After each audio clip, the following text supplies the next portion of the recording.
नमस्ते दोस्तों, मैं विशेष चौधरी स्वागत करता हूं आपके अपने YouTube चैनल योगेश्वर वेद में।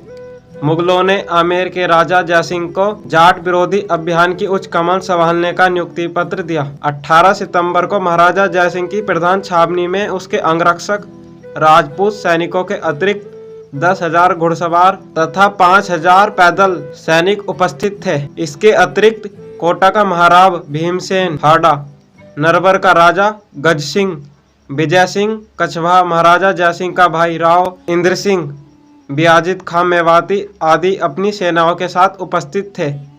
इस प्रकार 40,000 बंदूकची सवार तथा 40,000 से अधिक पैदल सैनिकों की संख्या थी। चूड़ामल के गुप्तचर दिल्ली में थे, जो उसके विरुद्ध योजनाओं की सूचना देते रहते थे। सूचना मिलने पर चूड़ामल ने जयसिंह के मुकाबले के लिए एक लंबे युद्ध की तैयारी की। उसने इतना ज्यादा अनाज, नमक, घी, तंबाकू, कपड़ा और ईंधन इकट्ठा कर लिया कि वह 20 वर्षों के लिए काफी रहे। शाही गुप्तचरों की सूचना के अनुसार इस युद्ध के समय चूड़ामल 7,000 प्रशिक्षित दक्ष व कुशल योद्धाओं के साथ थूनगढ़ी में मौजूद था। राजा जयसिंह को बादशाह की ओर से 40 लाख रुपए, शाही तोपें तथा मुगल सेना भी मिली थी।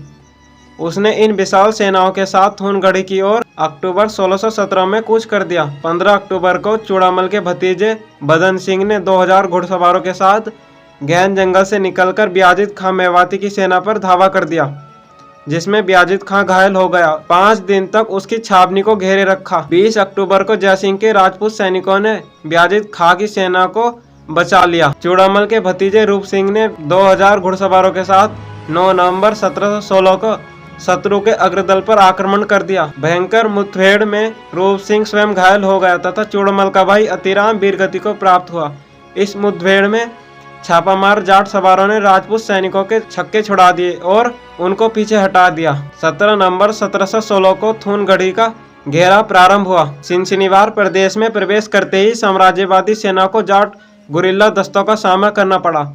जाट सैनिक घने जंगल तथा गढ़ियों से निकलकर शत्रु सेना पर धावा करने लगे। चूड़ामल के पुत्र मोहकम सिंह ने शाही सेना के अगले दल पर आक्रमण करके उनको पीछे धकेल दिया। केवल जाटों की छापामार सैनिक टोलियां ही शत्रु के मार्ग में बाधक नहीं थी, बल्कि स्वाभिमानी तथा स्वाधीनता प्रेमी प्रत्येक जमींदार, किसान, मजदूर शत्रु पर हमला कर रहे थे।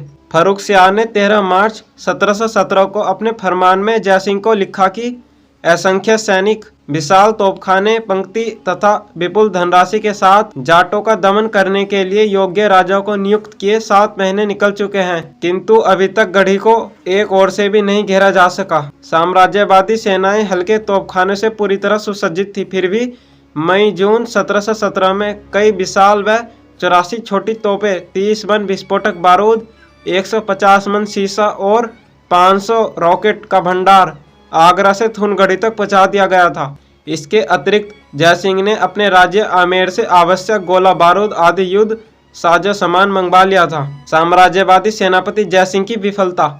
महाराजा जयसिंह 20 महीने सितंबर 1716 से 1718 ईस्वी तक दृढ़ता के साथ घेरा डालकर पड़ा रहा, किंतु इस अभियान में चूड़ामल की निर्भीकता, चतुरता तथा साहस के कारण वह एक बहादुर सैनिक तथा सफल सेनापति प्रमाणित नहीं हो सका।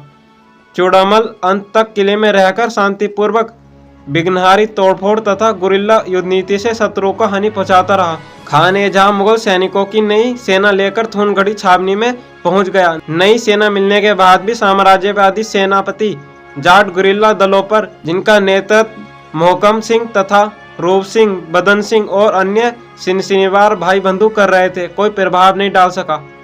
अन्य जमींदार तथा ग्रामीणों ने चूड़ामल का पक्ष लिया और शाही सेनाओं से आने जाने वाले यात्रियों तथा काफिलों को लूटा। साम्राज्यवादी सेनाएं थूनगढ़ी के चारों ओर दूर दूर तक घने जंगल को काटकर उसके निकट पहुंचने का प्रयास कर रही थी। उनका लक्ष्य था कि इस गढ़ी के भीतर खाद्य सामग्री, पानी, शस्त्रास्त्र आदि बाहर से रोक देना, जिससे चूड़ामल हथियार डाल देगा, परंतु वह विफल रहे। चूड़ामल के छापामार सैनिक थूनगढ़ी के भीतर से तथा अन्य जाट गढ़ियों से निकलकर शाही सेना पर आक्रमण कर रहे थे तथा उनको पीछे धकेल रहे थे, जिससे वे थूनगढ़ी तक पहुंच ही न सके। इन छापामार जाट सैनिकों ने अनेक बार शाही सेना के हथियार, गोला बारूद, खाद्य सामग्री आदि छीने और अपनी गढ़ियों में ले गए।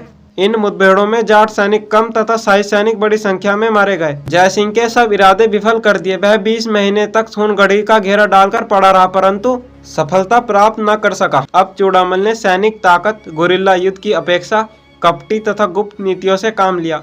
उसने दिल्ली दरबार में तैनात अपने कूटनीतिज्ञ वकील को लिखा, यदि सम्राट हमारे भूतकालीन अपराधों को क्षमा करके उच्च सम्मान व मनसब प्रदान करने का आश्वासन दे तो वह स्वयं दरबार में उपस्थित होकर पेशगी अदा करके समर्पण करने को तैयार है, परंतु इसमें यह स्पष्ट शर्त रहेगी कि जयसिंह को इस समझौते से दूर रखा जाए।